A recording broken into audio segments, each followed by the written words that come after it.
Recibimos con mucho gusto al maestro Enrique Bautista Paz con el tema implicaciones del derecho laboral en el TEMEC. Adelante. Gracias. Hola, ¿qué tal?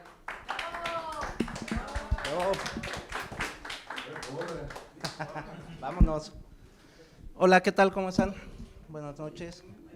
Hemos estado hablando todo el día o hemos escuchado que hablan del TEMEC, comercio exterior, aduanas, propiedad industrial, intelectual, y todos se podrán preguntar, oye, ¿y qué tiene que ver el derecho laboral con todo esto que han estado hablando? Pues déjenles digo que tiene que ver mucho. Alguna vez alguien me dijo que el trabajo siempre ha existido. No podemos concebir al hombre sin que haya trabajado. Desde el punto más básico que era recoger semillas, buscar algo para comer, eso es trabajo. Entonces, hoy en día, ¿qué es lo que llega a pasar?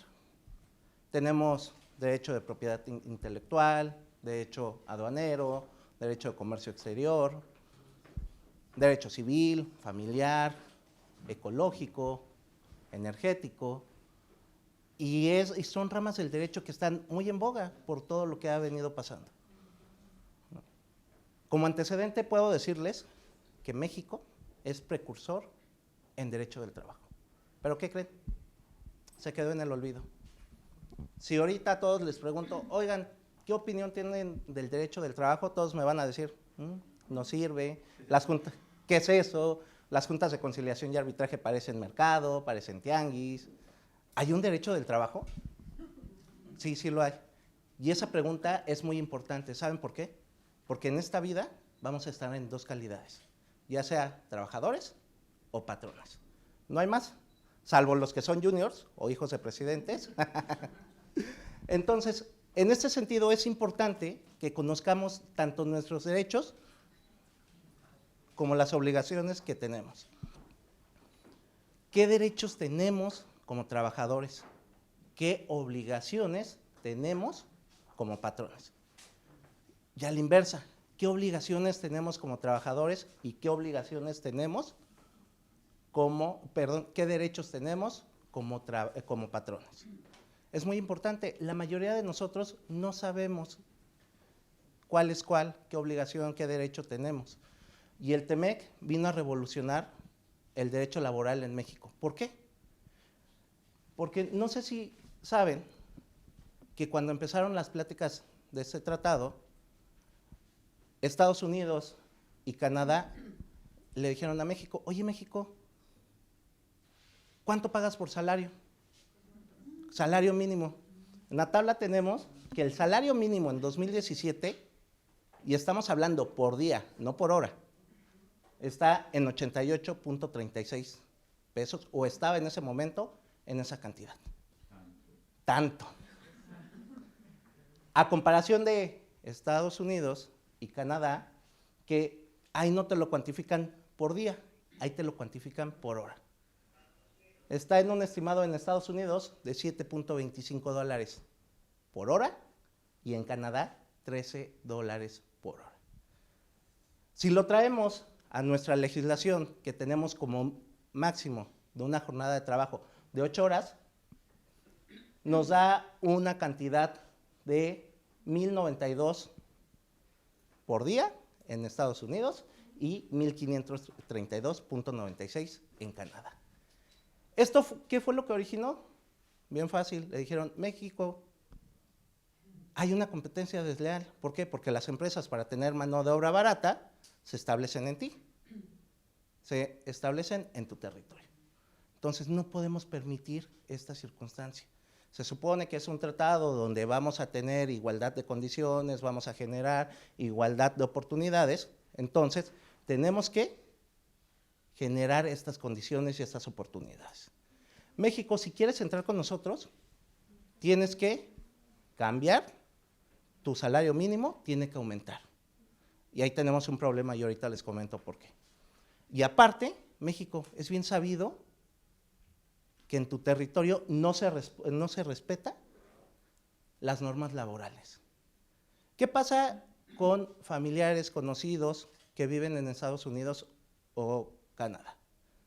Acá el maestro Héctor podrá saber que llegó a trabajar en una empresa estadounidense, y ahí no tienen problemas. Un trabajador se queja de una empresa e inmediatamente la empresa le pone solución, sin llegar a un tribunal. Aquí en México nos quejamos de una empresa que nos corrió, es más, dejen de una empresa, del propio gobierno, que también tiene trabajadores, se tardan 5, 10, 15, hasta 20 años para que el mismo Tribunal de Conciliación y Arbitraje resuelva todos estos asuntos. Entonces, aquí viene el segundo punto. Le dijeron a México, ¿sabes qué? ¿Quieres entrar con nosotros? Tienes que generar una nueva impartición de justicia en materia laboral. Esta nueva impartición de justicia tiene que ser más efectiva. Y lo obligaron a generar esta impartición de justicia. Por eso es que hoy en día tenemos esta famosa llamada reforma laboral.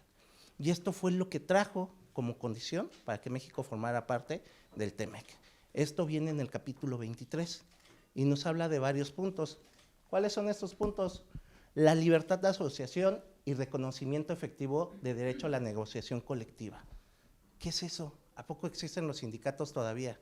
Alguna vez dando clases les estaba hablando y dije, vamos a ver sindicatos. Y un alumno dijo, oiga, profe, ¿todavía hay sindicatos?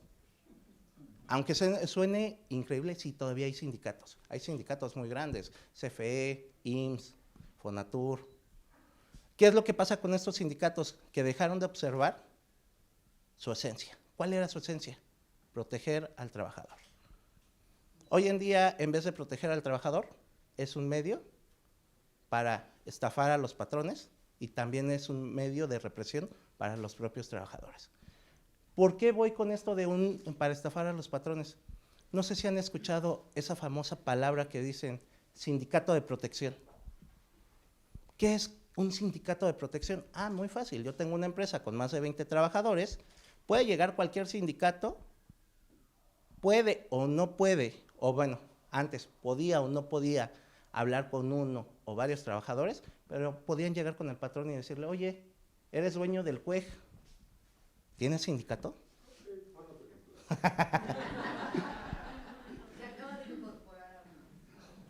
¿Tienes sindicato?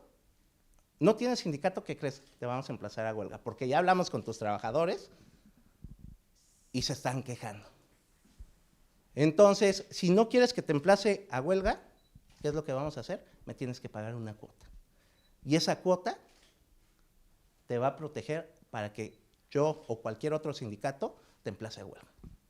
Entonces, ¿qué fue lo que trata de evitar esta reforma con esta cuestión de la libertad de asociación sindical? Punto número 1, que cualquier trabajador se pueda afiliar a cualquier sindicato siempre y cuando sea de la rama o de la industria a la que pertenezca su actividad en la que se está desarrollando. Punto número 2, y el más importante, que si yo sindicato quiero estallar una huelga, necesito hacer un recuento de todos los trabajadores antes de estallar la huelga. Si yo llego a determinada empresa y le digo al patrón, oye, ya hablé con todos sus trabajadores y todos están de acuerdo y quiero estallar una huelga, hoy en día el patrón le puede decir, claro que sí, dame un conteo de todos los trabajadores que se quieren ir a la huelga y si son la mayoría, te puedes ir a la huelga. Antes no era así, antes bastara con que le dieran el aviso de huelga para que se llevara a cabo la huelga y le cerraran la empresa.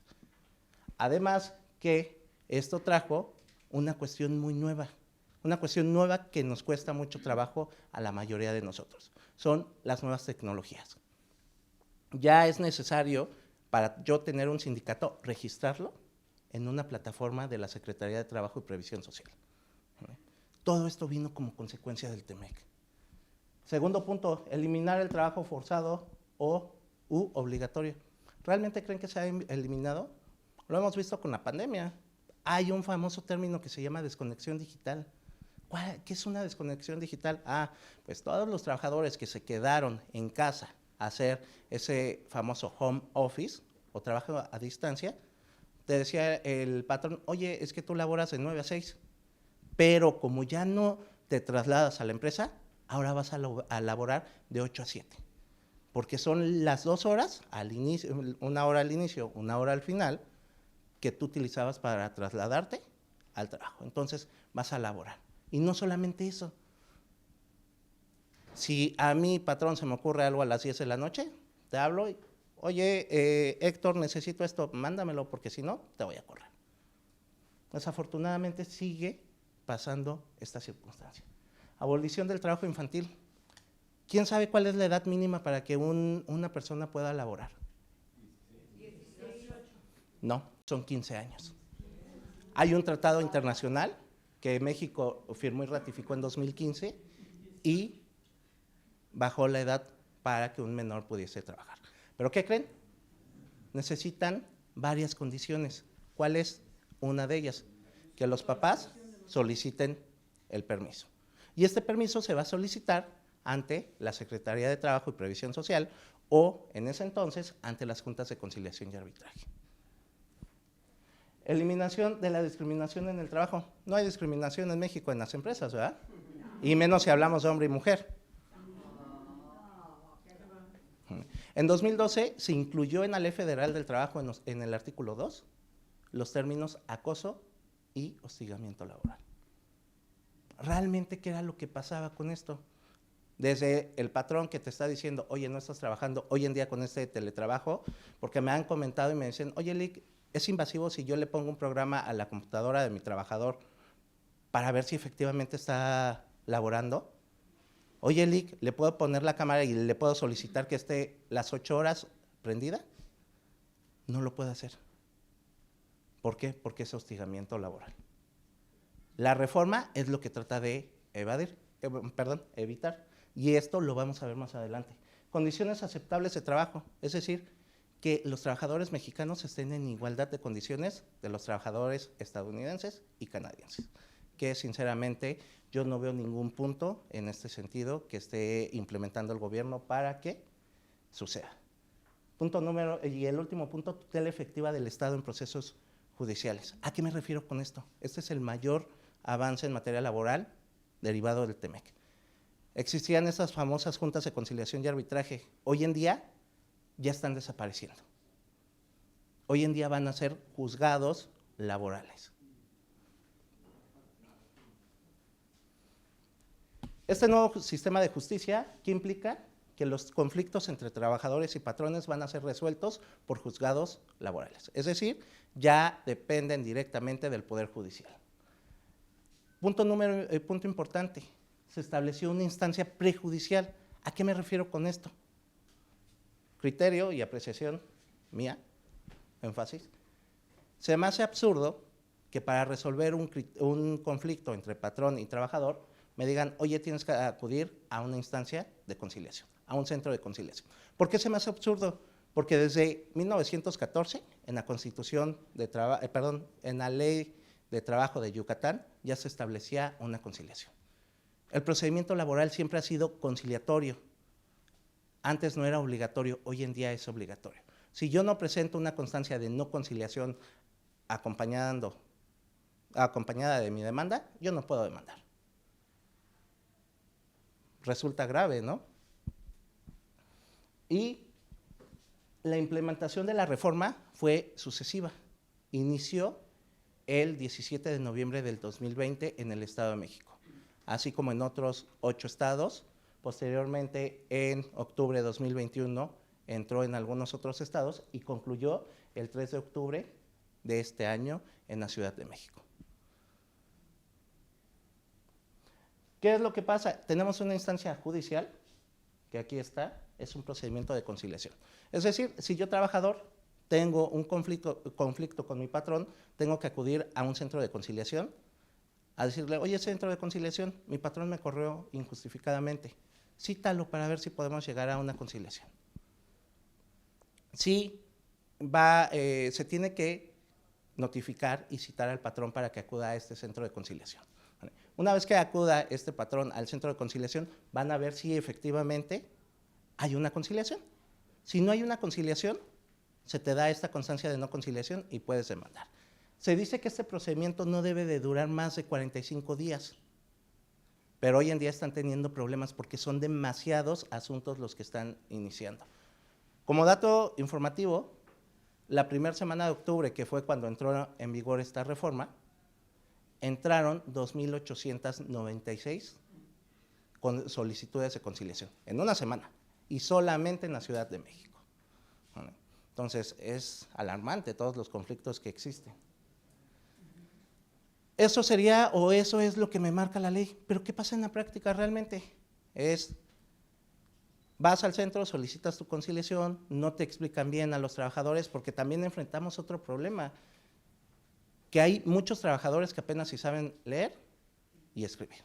Y dejen de eso, no tienen la instrucción o los conocimientos necesarios de un abogado que te pueda explicar y saber qué derechos y obligaciones tenemos. Y reitero y vuelvo con lo que les había dicho al principio, no conocemos realmente nuestros derechos y obligaciones como trabajador o como patrón. Y aparte, los mismos trabajadores del centro de conciliación te dicen, oye Héctor, ¿no conciliaste? Mira, te paso una tarjeta de un abogado que te pueda ayudar. Cuando la Secretaría de Trabajo se ha empeñado en decir que en este procedimiento de conciliación no necesitamos un abogado, que lo podemos hacer solitos. Y aquí viene en contraste con otra situación, porque ya en el nuevo procedimiento laboral ante los juzgados, te dice la ley, necesitas una defensa técnica adecuada. Y es mi pregunta, ¿cómo en una instancia obligatoria que me impones no es necesario un abogado y ya en procedimiento sí ya es necesario un abogado?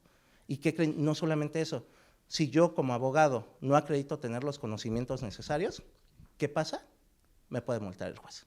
Ya existen varias sentencias, existen varios amparos en contra de sentencias donde el juez impone multas a los abogados, sí, por prácticas desleales, donde yo inflo el salario, o simple y sencillamente por no comparecer a una audiencia, el juez me puede multar ya en este momento. Entonces, son puntos importantes que vienen como consecuencia de esta reforma derivada del TEMEC. Tenemos el nuevo sistema de justicia laboral, que se dividió en dos, ya en instancia judicial. Agotamos nuestra instancia de conciliación y ya pasamos a esta parte. ¿Qué es lo que sucede en esta parte? Yo formulo mi demanda, acompañada de pruebas, y puedo ingresar. Se va a dividir en dos etapas, en una etapa escrita y en una etapa oral. Hace algunos días estuve con la maestra Jazmín en un foro y comentaba uno de los ponentes, es que ningún procedimiento en México es 100% oral, es decir, no solamente en México, en el mundo. ¿Por qué? Porque siempre debe de haber un registro o una constancia, ya sea digital o en papel. La oralidad en materia laboral no es nada nuevo. Sin embargo, hoy en día todos los eslogan, ¿por qué? Porque vino como consecuencia del TEMEC y todos los eslogan por parte del Estado dicen, oye, es un proceso más fácil. Esto es nuevo, la conciliación es nueva, el procedimiento oral es nuevo en materia laboral. No es cierto, ya existía. Hoy, sinceramente, se ha regulado y ha cambiado mucho esta cuestión. ¿Sí nos ha ayudado? Sí. ¿Es algo diferente, algo que va a aportar y va a traer un mayor beneficio a nuestro país? Creo que sí. Yo les puedo decir que era uno de los abogados litigantes o postulantes que estaba renuente con la entrada en vigor en esta reforma. ¿Por qué? Porque decía, creo que el procedimiento ante las juntas de conciliación es bueno, es eficaz. Solamente tenemos un pequeño problema. ¿Saben cuál es? Que no se le inyecta los recursos que deben de ser. Y punto número 2, no tenemos personal capacitado. ¿Pero qué creen? Esos problemas se están trasladando al nuevo sistema de justicia laboral. ¿Y esto de culpa de quién es? Del Estado. Desafortunadamente el Estado es quien pone las reglas del juego y el Estado es el primero que las burla. ¿Cuántos de aquí han sido funcionarios públicos? Cuando llega un nuevo color al poder, que te dicen, oye, con la pena, dame tu renuncia, ¿no? Oye, pero yo no te voy a renunciar. Claro que sí, aquí ya la estoy firmando. Y no puedes demandar. Y muchos dicen, no, es que, ¿para qué demando si el día de mañana puedo regresar? Y si demando ya no me van a contratar. No tendría que ser esta situación. Pero sucede. Entonces, qué pena que el Estado sea el primero que burle todas estas circunstancias. Otro ejemplo, ¿cuántos de los que han sido funcionarios han estado contratados por honorarios? Es más, así les dicen, trabajadores por honorarios. Jurídicamente no existe, o eres un trabajador o eres un prestador de servicios. El 80% de trabajadores del gobierno están contratados como trabajadores honorarios o de confianza. ¿Qué pasa con los trabajadores de confianza? Simple y sencillamente no tienen una estabilidad en el empleo. Y yo puedo llegar y te puedo decir, Ana, te voy a correr. ¿Por qué? Porque te perdí la confianza y no puedes demandar. Entonces, estos son los problemas que enfrenta esta reforma laboral desde el punto de vista del Estado. Se dice que este procedimiento es más sencillo, más rápido. En la práctica sí nos ha pasado. Nos hemos tardado 6 meses en resolver un procedimiento, desde la instancia prejudicial, que es la conciliación, hasta la instancia judicial. ¿Cuál es el problema? Que los jueces te obligan a conciliar. No te invitan, te obligan. La última experiencia que nos pasó es, nos dieron 5 minutos para que el juez resolviera un incidente de falta de personalidad, y esos 5 minutos se tardaron o se volvieron 3 horas, donde el juez nos obligó a conciliar. ¿Cuál es la consigna que tienen todos los funcionarios, todos estos nuevos juzgados? Arreglar los asuntos en una instancia de conciliación. ¿Y saben por qué? No por el costo, ni siquiera, bueno, fuera por el costo. Por estadísticas, porque así van a decir, la reforma laboral derivada del TEMEC sirvió. Antes sería por el costo. De hecho, en julio de este año, hubo un congreso entre los 3 países, Canadá, Estados Unidos y México, donde México dijo, la reforma ya es un hecho, ya está entrando en vigor. Solamente falta octubre para que entre en todo el territorio nacional. Las estadísticas, mostraron estadísticas, se han resuelto tantos casos. ¿Saben cuál es el problema? Que la última semana que estuvo abierta la Junta, oficialidad de partes de la Junta Federal de Conciliación y Arbitraje, entraron 10,293 asuntos. Solamente la Junta Federal de la Ciudad de México, imagínense. Entonces, falta mucho camino por recorrer por esta parte de la reforma. Como último punto, vamos a ver cuáles son los principales problemas de la reforma laboral. Punto número 1, el actuar de los centros de conciliación y registro laboral. Aprovechando, ya que estamos aquí, eso es para el trabajador y, por ejemplo, dentro de esa reforma como patrón, si quieres pedirle la renuncia a alguien, ¿también tienes que ir a hacer primero la conciliación? Claro que sí, te paso mi tarjeta. No, no es cierto. ¿Qué es lo que pasa? No necesitan abogados. ¿Qué es lo que pasa en este sentido? Y es algo a lo que iba. En México tenemos una muy mala costumbre jurídica. No olvidemos que las cuestiones jurídicas no solamente son correctivas. ¿A qué me refiero con esto? No solamente es o necesito de un abogado cuando me demandaron. Las cuestiones jurídicas deben de ser preventivas. ¿A qué me refiero con esto? Si voy a contratar, soy patrón, necesito una contratación efectiva. ¿Qué comprende una contratación efectiva? Hoy en día, un contrato, si bien es cierto la ley me dice puedes o no tener contrato, les recomendamos que tengan contrato, porque en este contrato se van a establecer todas las condiciones de trabajo, ¿vale? Que se haga una contratación efectiva en el sentido de que se cerciore respecto de si el trabajador, uno, y punto importante, tiene los conocimientos para desempeñar el trabajo. 2, si tiene recomendaciones de trabajos previos y por qué ha salido de estos trabajos. Y que tengan todos los documentos, acta de nacimiento, alta del Seguro Social, identificación, tan solo, porque nos ha pasado empresas que no tienen nada de estos documentos, y cuando le dices, oye, le quiero notificar el aviso de rescisión, dame su domicilio, me dicen, es que no lo tenemos, no era necesario.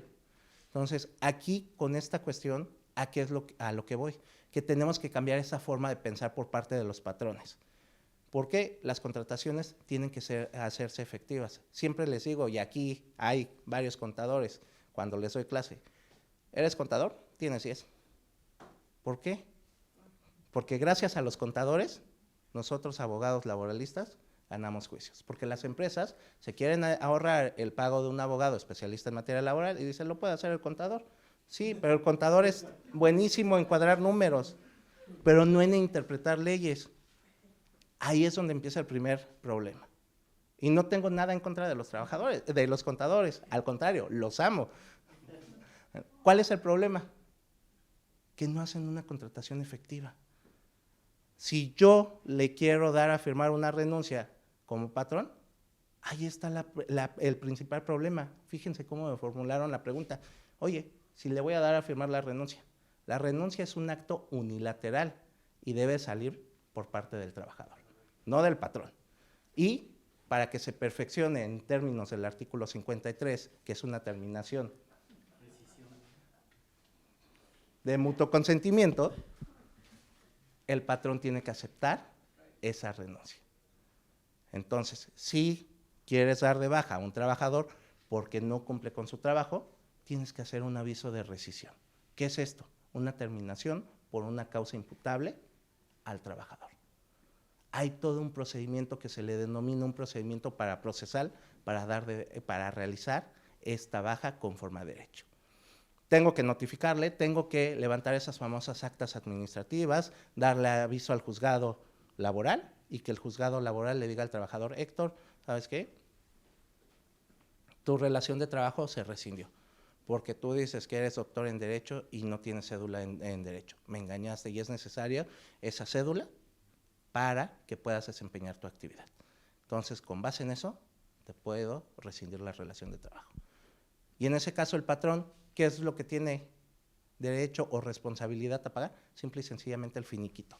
Todas aquellas prestaciones que ha devengado el trabajador hasta ese momento. Entonces, tenemos que cambiar esa forma de pensar, porque sí nos están sirviendo esta cuestión de los centros, de los nuevos juzgados. Entonces, bueno, ya se acabó el tiempo, ¿verdad? Bueno, pues muchas gracias.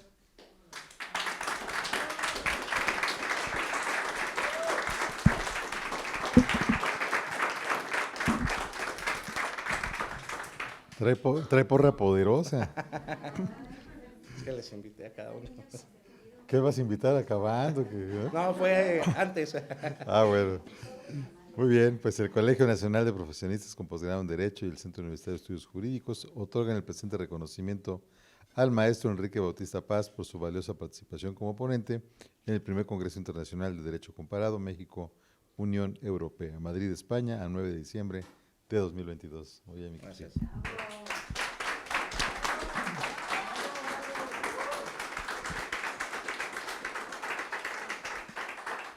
Bueno, pues damos por terminado las sesiones del día de hoy y también agradezco a los compañeros que están en línea, sobre todo aquellos que yo vi que se conectaron a las 3 de la mañana y que han estado ahí. Pues muchas gracias a todos y nos vemos mañana a las 9 de la mañana. Muchas gracias.